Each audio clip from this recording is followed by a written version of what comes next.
Good afternoon. This is your friend Existential Eddie. Just giving you a little video to help you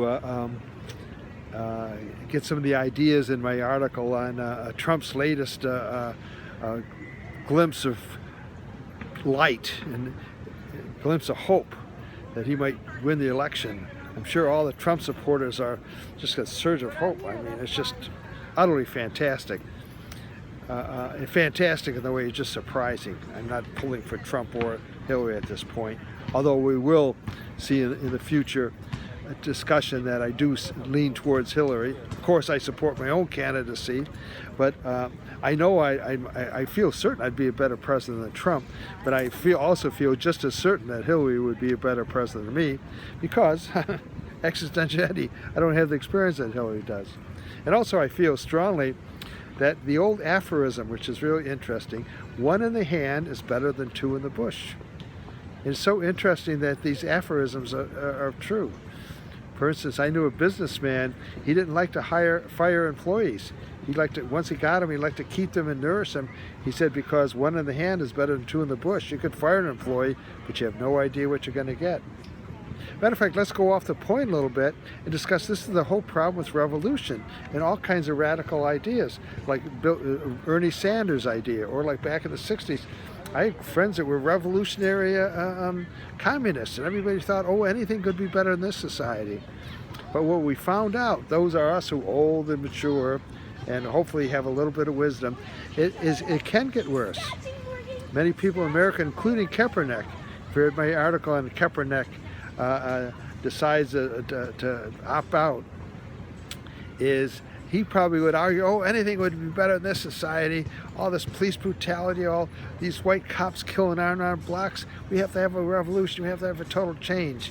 Well, the thing is things could get worse.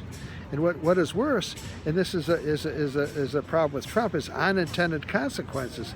A lot of these things sound great, but after they're implemented, you see these consequences that you never could foresee. Like I discuss in my article about Moore saying we should let out all drug offenders that are nonviolent, all nonviolent drug dealers. Well, what's going to happen to the drug epidemic in this society? What's going to happen to all? And once you let them all in jail, you certainly can't arrest them. That'd be crazy. You arrest them, then just let them out again. But what's going to happen to society? All these drug dealers pushing heroin, pushing cocaine, making a living at it. It'd be a disaster. But anyhow, so with Hillary, we got one in the hand is better than two in the bush. But let's talk about two in the bush. Trump does have good points. If you look in my article, and Trump has good points. He's got three good points. One is strengthen the borders. It's absolutely crazy that Hillary Clinton is advocating absolute no border control. She wants to give amnesty of everybody who is here. Everybody here is, if you're here, you're going to eventually become a citizen. And what nobody points out, what is the long-term unintended consequences of this? It opens the door to illegal immigrants from all over the world. Everybody gets a message, which they have now, in fact. Just get your feet on American soil and you'll be an American citizen. Also, Hillary has this very destructive, dysfunctional policy of, I don't want to yank the parents away from a newborn American citizen. Every child who's born on this soil is immediately American citizen, and she doesn't want to yank the parents and deport them. And what are you going to do with the unborn, with the child, the parentless child now, who's a U.S. citizen? Nobody answers that question. The only real answer is you have to deport the child also until he's 18. But which Hillary doesn't mention, which is the implication of this, is any woman can come here and have as many children as she wants illegally, and once the children are born, her and the father of the children will never be deported. What if the children has three different fathers, has three children by three different men? All three of those men have to stay here because we don't want to yank the father away from his child who happens to be a U.S. citizen. So anyhow, Trump has strong border control, advocating strong border control, and also what he's advocating is trade deals that are pro-American. We have all these trade deals, a whole history. You're talking about the last 30, 40 years of these trade deals that are happening. And Hillary trashes the upper class, the upper 1%. All they're so evil and so immoral. But they're the ones that actually support all these upper 1%. These top businessmen, they take the jobs and the factories and the industrial capacity away from the United States, put them in Mexico or ship them off to China.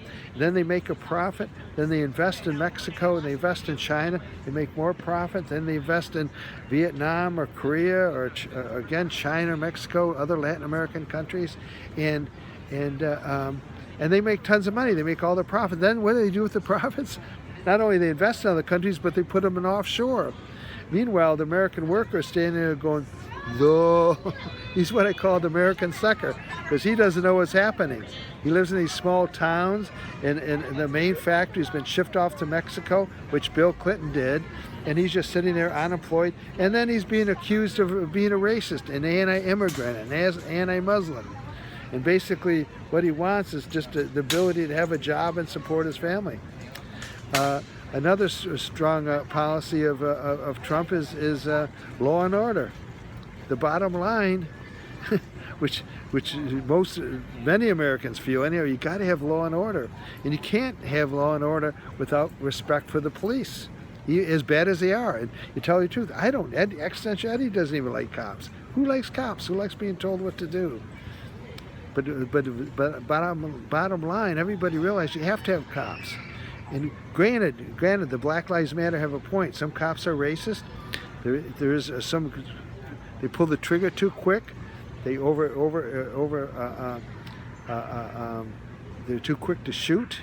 But what's not talked about, and this is again basic truth, and nobody wants to accept or really look into basic truths. Everybody wants to spin truths. The truth is, there's no bias involved. Cops kill white people at a higher rate. White criminals who are suspects or who are resisting arrest, they kill them at a higher rate than they do blacks. Because most cops are afraid to shoot blacks now, because they'll be accused of racism. They could lose their jobs. They could be sued. Immediately they get taken off the work list, maybe with the pay suspended. Can you look at the clouds? It looks like it's going to rain soon. So this Extension Eddie, I better be signing off. Anyhow, I hope you got a couple of insights into this article I wrote. And it's a little. I see it's a little 8 minutes. Maybe it's a little long.